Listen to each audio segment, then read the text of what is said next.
पहले तो हम राइली रोज नाम की एक लड़की को देखते हैं जो कि सो रही होती है।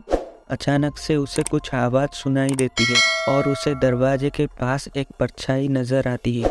फिर वो बहुत घबरा जाती है और कहती है कि कौन है वहाँ? तुम जो कोई भी हो वहाँ से चले जाओ, वरना मैं पुलिस को बुलाऊंगी। अब वो पुलिस को कॉल करने के लिए फ़ोन के पास जाती है तो एक घोस्ट उसके हाथ को पकड़ लेता है। अब अचानक से स्क्रीन चेंज होती है और हम राइली और उसके बॉयफ्रेंड ब्रायन को डॉक्टर ब्राडी के घर पे देखते हैं। डॉक्टर ब्राडी एक सोमनोलॉजिस्ट होता है, मतलब कि वो एक स्लीप डिसऑर्डर स्पेशलिस्ट होता है जिसके पास एक गॉड गिफ्टेड पावर होती है जिसके जरिए वो लोगों के सपने में जाके उनके डर को दूर कर सकता है।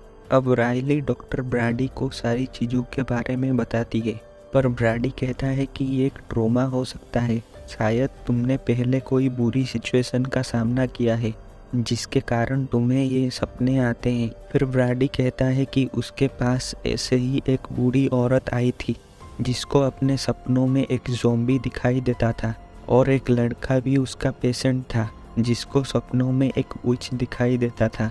ये बस एक सपना है, पर राइली उसके बातों से साफ इनकार कर देती है और इन सब चीज़ों का सच होने का दावा करती है।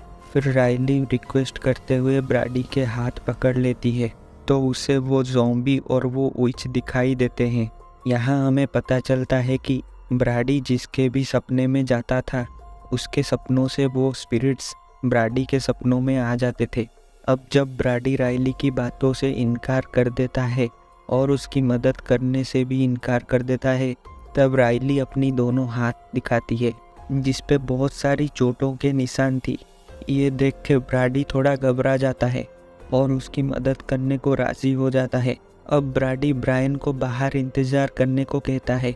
फिर राइली सो जाती है और ब्राडी उसका हाथ पकड़ के उसके सपनों में जाता है। वहाँ उन दोनों को वो घोस्ट दिखाई देता है और ब्राडी उसके पीछे जाता है और उसे पकड़ लेता है। अब राइली नींद से उठ जाती है। फिर राइली अच्छा महसूस करने लगती है और ब्राडी के कहने पर घर चली जाती है। अब ब्राडी ब्रायन को अंदर बुलाता है और उसे सारी चीज़ों का जिम्मेदार ठहराता है।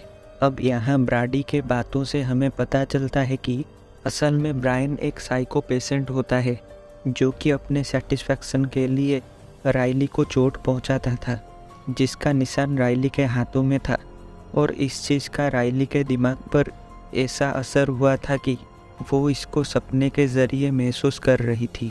ये सुन के ब्रायन गुस्से से वहाँ से जाने लगता है कि तभी ब्राडी उसका हाथ पकड़ लेता है और ब्रायन को वो सारे स्पिरिट्स दिखाई देने लगते हैं। वो सब उसके पास आते हैं और ब्रायन डर के मारे चिल्लाने लगता है। यहीं पे ये शॉर्ट फिल्म ख़त्म होती है।